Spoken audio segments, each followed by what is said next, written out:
Welcome back to Designsmith. Today I'm going to show you how to create this really cool dimensional shadow using only the Pathfinder and no special effects. Before we get started, please subscribe to support the channel. Alright, so I've got this design here, and all it is an X laid on top of a circle. However, these are made up of this circle and these two lines right here. So I'm going to go ahead and color these so we can easily tell them apart. And I like this color palette because it's very Bauhaus. So now that we've colored all three of these shapes, I'm going to go ahead and select all of them and go up here to Object, Expand, and expand the fill and the stroke, and hit OK. Now I'm going to zoom in a little bit so you can see that we've got these overlapping paths right here. And what we need to do is select everything, and then go to our Pathfinder tool and click on Divide. And what that's going to do is divide up all of the paths into individual shapes. But all of these shapes are still grouped together. So we need to select everything, go to Object, and Ungroup. And now we can grab these pieces individually. So what I want is for the yellow to be behind the red. So we're going to select just this one square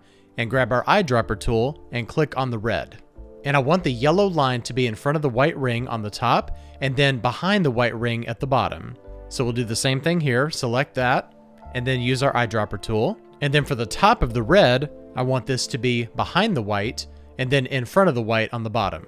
So we've got some cool dimension to this design, but we need to add a little bit more realism. And the way to do that is going to be to create a shadow. And we want the shadow to fall right here in the center, and then right here on this white line, casting shadows onto the yellow bar. So I'm going to zoom in and grab this red box right here. I'm going to hold down Option and Shift and drag diagonally. If you're on Windows, you'll hold down Alt and Shift. And I'm going to drag it until we reach this point right here where those lines intersect. And if you want to make this a little bit shorter, grab your Direct Selection tool and grab these two corners, and then just hold Shift and drag it to wherever you want. And now we're going to do the same thing with this white block right here. However, we have a little bit of a curve right here, and that's actually going to work to our advantage. So I'm going to hold down Option or Alt and Shift and hold this down.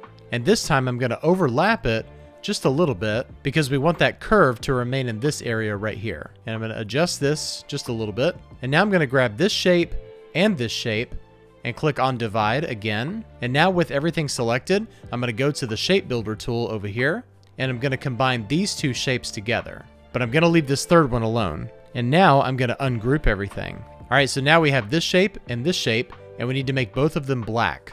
And that's going to give us that nice hard shadow. However, we want to lower the opacity on this. So with both of those still selected, we're going to go up here to the opacity, and I'm going to lower this down to about 60%. And now we've got a really cool dimensional shadow right here. And we didn't use any special effects, and if you want, you can still go down here and change the size of these. And the great thing about laying them on top of the color is that you can use your magic wand tool, select the yellow, and if you want to change all of the yellow to green, then those colors will adjust underneath those black layers. If you liked the video, please give it a thumbs up and hit the subscribe button to support the channel, and I'll see you next time. Bye-bye.